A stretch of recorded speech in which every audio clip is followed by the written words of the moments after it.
Tudo da Canção Nova em um só lugar. Canção Nova Play.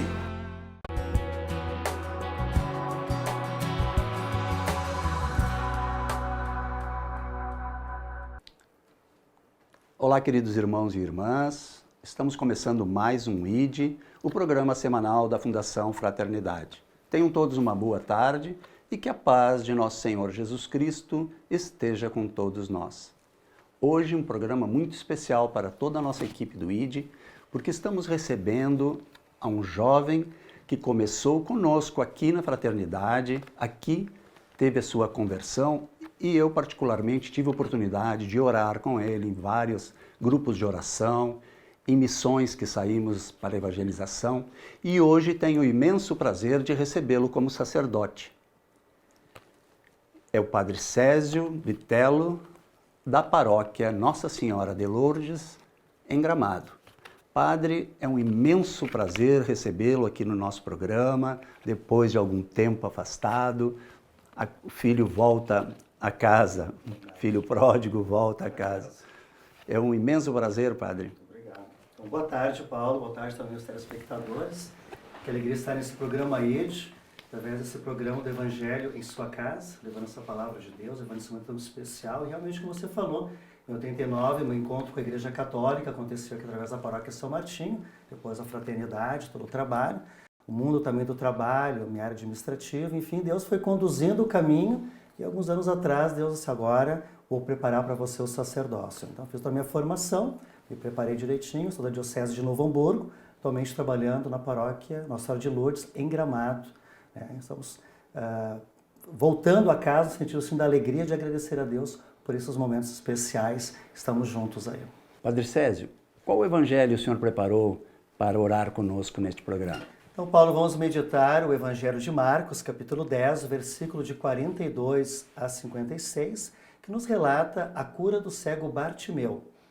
É um belo evangelho, né, Padre? Um evangelho muito rico, né? Muito profundo e muito catequético também por toda a experiência que Bartimeu vai passar, as situações à sua volta, a sua perseverança e a sua determinação, para que realmente Jesus parasse e fizesse que aquele milagre acontecesse. Então, eu quero deixar esses detalhes para depois, porque ele é muito rico no ensinamento para nós. Maravilha, Padre. Logo, logo o senhor já volta. Nós continuamos o programa com a oração do nosso fundador, com a oração do Padre Ladislau. Vejamos o que ele tem para nos dizer hoje. Eu venho depressa e renovarei todas as coisas, diz o Senhor. Meu Senhor e meu Deus, hoje abro os meus olhos e levanto minha cabeça. Chegou Jesus, Rei dos Exércitos, vitorioso, glorioso, e entro em minha vida. Hoje é novo dia, luz, esperança brilha sobre as trevas. O meu coração palpita de alegria e todo o meu ser canta os teus louvores. Laudate omnes gentes, laudate Domini. Adorate omnes gentes, adorate Domini. Louvai e adorai todos os povos a vitória do Senhor. O antigo mundo já foi e o novo já chegou. Pertenço a Cristo. Por isso, quero ser sinal visível da presença viva, amorosa, misericordiosa e poderosa de Jesus hoje no mundo. Comprometo-me com Ele e com o seu reino em meus irmãos. Unge-me, Senhor, todo o meu ser, com teu Santo Espírito e envia-me. Unge o meu coração para amar. Inflamai todo o meu ser para servir e perseverar no teu plano comigo. Unge os meus lábios para anunciar e testemunhar o teu evangelho em todos os momentos e circunstâncias. Mesmo acima dos telhados, através da fraternidade, e através do meio de comunicação. Tu és, Senhor, o nosso Rei, o meu Rei, único Senhor e Salvador. Pertence todo e pertence todo nosso ser e toda adoração para sempre. Amém. Amém. Voltando desta oração do Padre Ladislau, tão cheia de graça, tão cheia de bênçãos para todos nós, vamos então, Padre, proclamar o Evangelho. Chegaram a Jericó. Ao sair dali, Jesus, seus discípulos e numerosa multidão, estava sentado à beira do caminho, mendigando Bartimeu, que era cego, filho de Timeu. Sabendo que era Jesus de Nazaré, começou a gritar: Jesus, filho de Davi, tem compaixão de mim. Muitos o repreendiam para que se calasse, mas ele gritava ainda mais forte: Filho de Davi, tem compaixão de mim. Jesus parou e disse: Chamai-o. Chamaram o cego, dizendo-lhe: Coragem, levanta-te, ele te chama. Lançando fora a capa, o cego ergueu-se de um salto e foi ter com ele. Jesus, tomando a palavra, perguntou-lhe: Que queres que eu te faça? Rabone, respondeu-lhe o cego: Que eu veja. Jesus disse-lhe: Vai, tua fé te salvou. No mesmo instante, ele recuperou a vista e foi seguindo Jesus pelo caminho. Palavra da salvação. Glória a vós, Senhor. Padre, então vamos começar a meditar esse belo desse Evangelho, né? Como que o Senhor preparou, assim, para o nosso telespectador. Então, Paulo, nós estamos celebrando essa passagem da Palavra de Deus, belíssima hoje para nós, que é a cura do cego Bartimeu, onde encontramos Jesus se dirigindo agora a Jerusalém e na beira daquele caminho há um cego chamado Bartimeu. Escuta aquele barulho, aquela movimentação toda e pergunta ao pessoal que está à sua volta: o que está acontecendo? O que é isso? E o pessoal diz: olha, é Jesus de Nazaré que está passando. Esse cego, então, diz aqui o texto, que começa a gritar: Jesus, filho de Davi, tem piedade de mim. Interessante ver a cena, porque logo em seguida vem um detalhe dolorido. Aquelas pessoas que disseram que era Jesus que estava passando, mandaram ele ficar calado, ficar quieto. Deveriam ter uma atitude, de repente: nossa, tu gostaria que eu te levasse até Jesus, já está gritando aqui, tu não vai conseguir chegar, nós vamos te levar junto e você vai chegar até ele. Mandaram o cego ficar quieto. Mas esse cego toma uma outra atitude, grita mais forte ainda: Jesus, filho de Davi, tem piedade de mim. Jesus para e diz: quem está me chamando aqui? Aquele cego está gritando por mim, trazei-o aqui. Levaram até Jesus. E Jesus olha para ele e faz uma pergunta: o que queres que eu te faça? Bom, se eu estou cego, que eu vejo então, automaticamente. Mas Jesus faz uma pergunta porque aí vai vir o motivo dessa pergunta. E ele diz: Senhor, que eu veja. E Jesus responde: seja feito conforme a tua fé. E o cego imediatamente começou a enxergar. O que nós tiramos daqui, Paulo, para a nossa vida? Quantas pessoas hoje se encontram nessa realidade de cegueira da vida, cegueira da sua família, cegueira da sua dignidade, cegueira das suas realidades tão diversas, à beira do caminho do mundo, mendigando muitas vezes o caminho das drogas, um caminho de prostituição, um caminho de promiscuidade, um caminho de corrupção, de injustiça, de maldade, de tanta coisa errada, estão ali à margem. E aqui nós encontramos essa realidade daquelas pessoas que, levadas pela preguiça e pelo comodismo, que pode ser muitas vezes nós cristãos, que reclamamos de tudo, mas na hora que se pede uma ajuda, se pede uma resposta, uma solução, manda ficar quieto, ou seja, eu me acomodo, eu dou desculpa, eu fico nas aparências, na conveniência. Aqueles homens ficaram assim. Aquele cego então nos mostra para nós que não é esta a realidade, que temos que ser determinados naquilo que nós queremos. E ele grita cada vez mais forte ainda: Jesus, filho de Davi, essa atitude profunda dele. E o momento não que Jesus escuta e através daquele pedido dele, convida ele para ver, agora Deus intervém na história dele, Essas pessoas percebem, poxa vida, eu poderia fazer algo a mais e não fiz por esse cego. Eu poderia ter dado um pouco mais do meu tempo para Deus, na igreja, na comunidade, na pastoral, no grupo que eu estou, e eu acabei não fazendo, e agora levei um puxão de orelha de Jesus para me desacomodar dessa minha murmuração, ficar só reclamando na rede social, no Facebook, no WhatsApp, reclama de tudo, de todos, mas não tomo uma atitude. Até Martin Luther King fala sobre isso. Eu tenho medo não do grito dos maus, mas é do silêncio dos bons.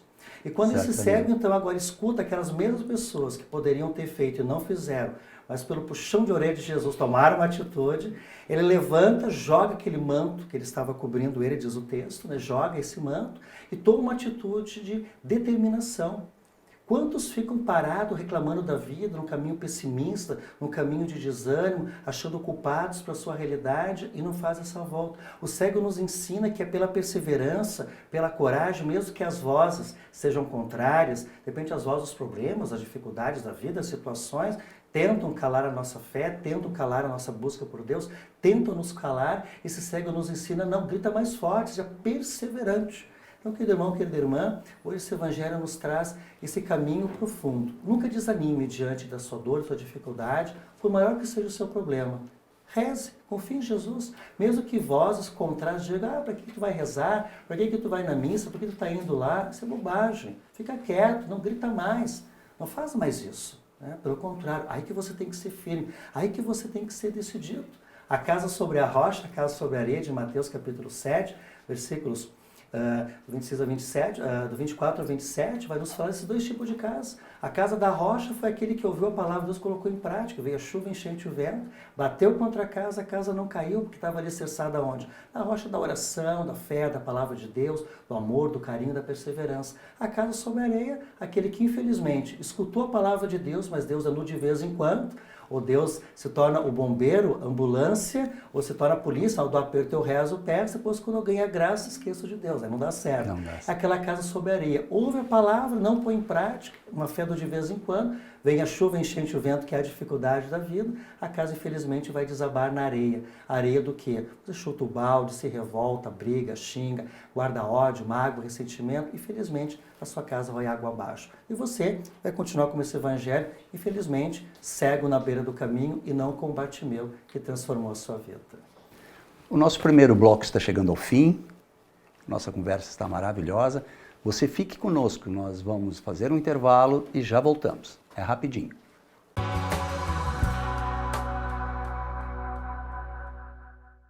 Tudo da Canção Nova em um só lugar. Canção Nova Play.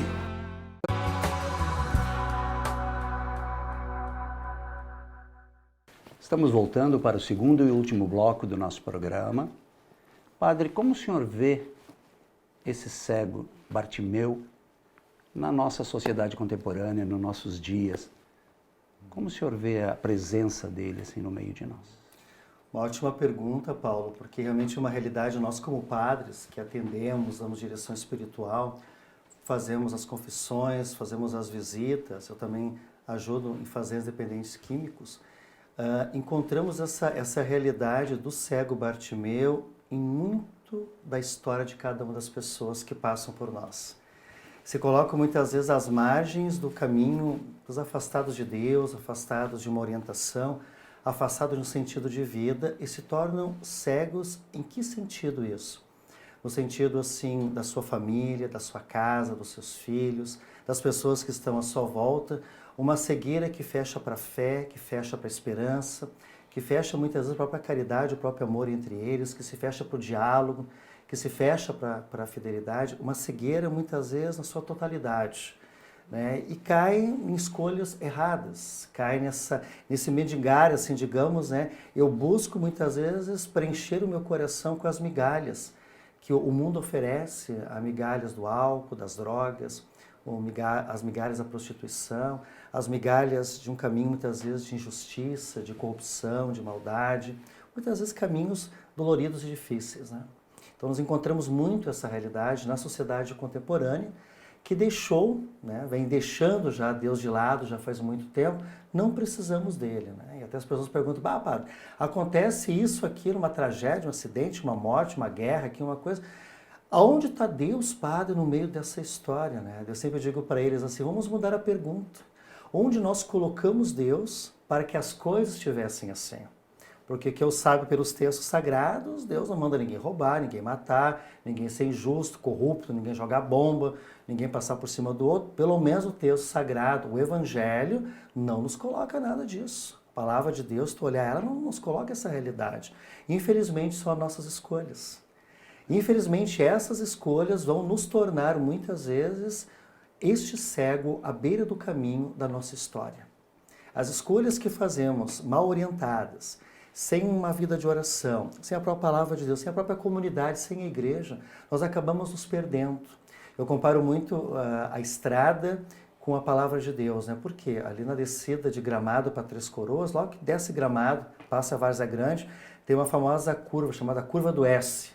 E ela é bem acentuada, e ela tem ali placas dizendo, olha, 60 por hora, curva acentuada à esquerda, depois à direita, e 60 vai seguindo até terminar a curva. Eu posso, de repente, descer aquela estrada, né, meio sinalizada, bem sinalizada pela engenharia de trânsito, tanto as linhas que estão no meio ali, né, da pista, como as placas. Eu posso descer a 180? Eu posso, é uma infração, mas eu posso, porque na linguagem do relativismo eu sou livre. Né? Ninguém manda em mim. Né? Nós escutamos muito isso hoje. Por isso que a gente vê um pouco a bagunça nas leis, a bagunça em várias coisas, porque cada um acha que tem que ser assim, aí está essa realidade. Então o Padre César pegou o carro, desceu a 180 ali, a curva era 60, quando chegou na curva, voou no paredão. Aí se matou mais uma meia dúzia lá, uma tragédia. Bah, era o padre da igreja, como é que Deus não protegeu ele? Não, um pouquinho. A engenharia de trânsito foi lá e colocou a placa dizendo 60 por hora, curva acentuada à esquerda, estava bem sinalizado, não ultrapassa, faz isso e aquilo. Agora ele resolveu ultrapassar o limite por decisão própria, assumiu a consequência. Assim também Deus coloca as placas da sua palavra, dos seus mandamentos, na estrada da nossa vida. Se você realmente seguir, se orientar e fazer certo o caminho, você tem que diminuir a sua velocidade, fazer a curva com calma. A mesma coisa na sua vida. Nós ultrapassamos os limites da nossa liberdade humana, no caráter, na dignidade, no valor, no respeito. Nós ultrapassamos os limites, nós caímos no extremo e o acidente vai acontecer. Tanto no carro, naquela estrada, como na estrada da nossa vida humana e espiritual. A decisão foi nossa. A engenharia de trânsito colocou ali as placas, colocou a indicação, você era livre. Você ultrapassou o limite e veio a consequência. As mesmas coisas Deus. Ele coloca as placas da sua palavra, dos seus mandamentos, da própria igreja que nos orienta. Nós somos livres para seguir ou não. Vamos a cara com a consequência. Se você seguir direitinho, vai fazer bem essa estrada. Senão nós acabamos ficando também na beira do caminho, não como cego, mas ficamos agora acidentados. Com situações da nossa vida, situações no casamento, com os filhos, marcas que muitas vezes são difíceis de tirar. Podemos refazer algumas coisas, mas as marcas ficam. E tem marcas que às vezes ficam para o resto da vida, como uma morte, como um acidente, a mesma coisa na nossa vida. Como você trata o outro, como você age, você pode matar na vida do outro, né? A amizade, o carinho, o amor, matar o seu casamento, matar a relação com o seu filho. Então Deus está nos convidando a uma tomada de atitude, né? Estarmos juntos, ser famílias conscientes, ser uma família de Deus, né? Uma família que dá tudo para os seus filhos. Eu vejo muito isso, né? Padre, eu dei tudo para a minha família. Ah, padre, eu dei casa, eu dei carro, eu dei comida, eu dei roupa de marca, eu dei celular, eu dei smartphone, eu dei viagem para cá, viagem para lá. Eu dei e vai falando, vai dando, tá? O que mais você deu? Mas o que mais, padre? O que mais que eu posso dar? Dei tudo? Eu digo, não. Você deu 50% de coisas materiais, mas os outros 50% para fechar o seio você não deu. Mas que outros 50%, padre? Você não deu carinho, você não deu amor, você não deu tempo, você não deu presença.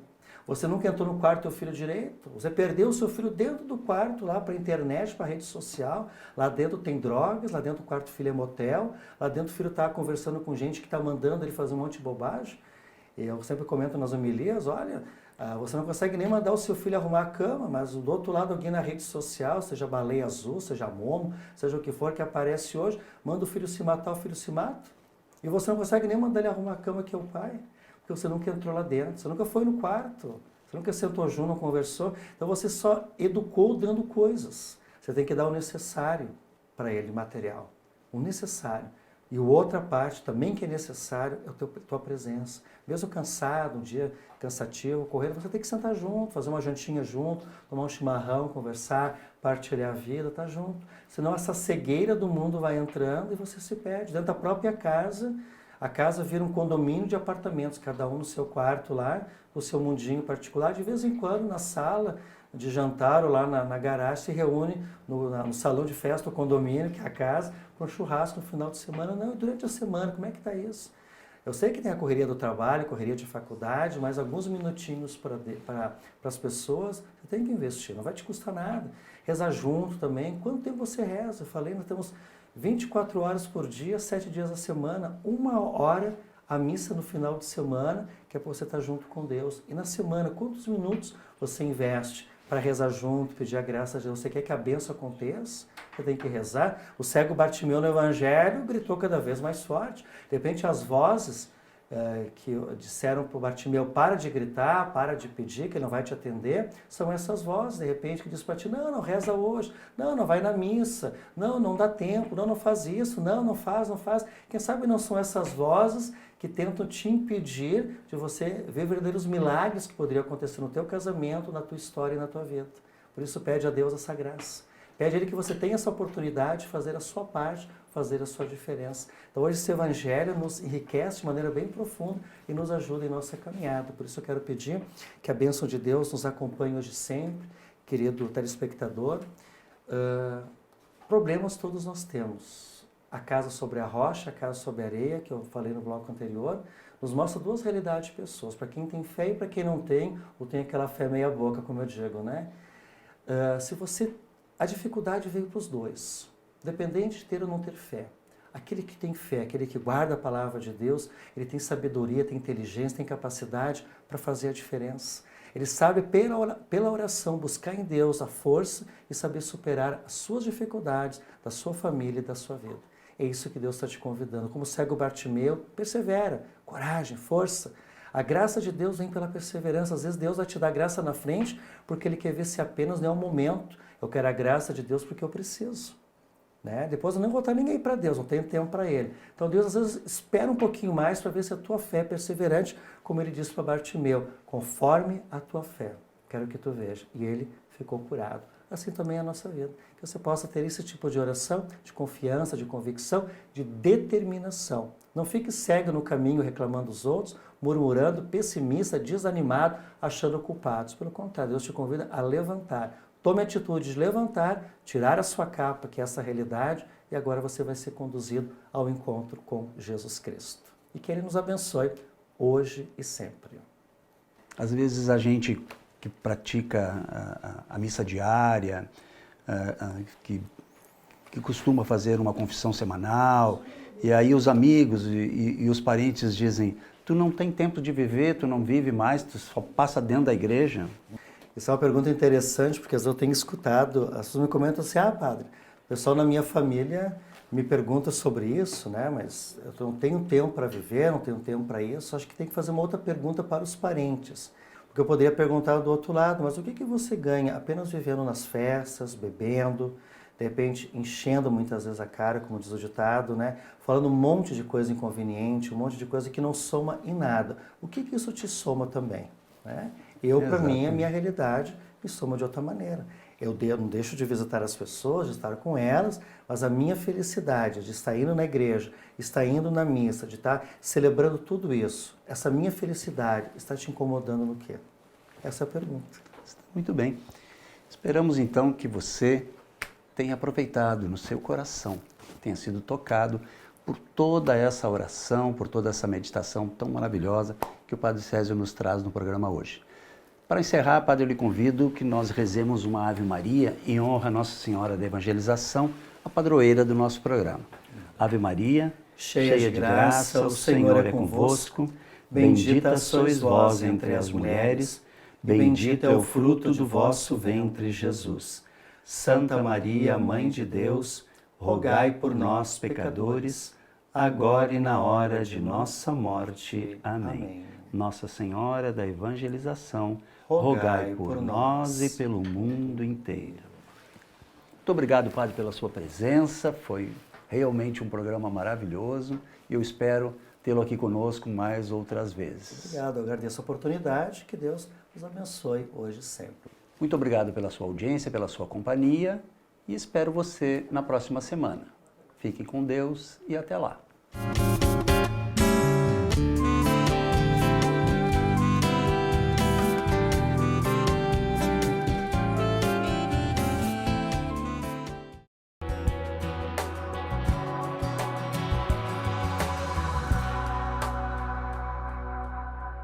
Tudo da Canção Nova em um só lugar. Canção Nova Play.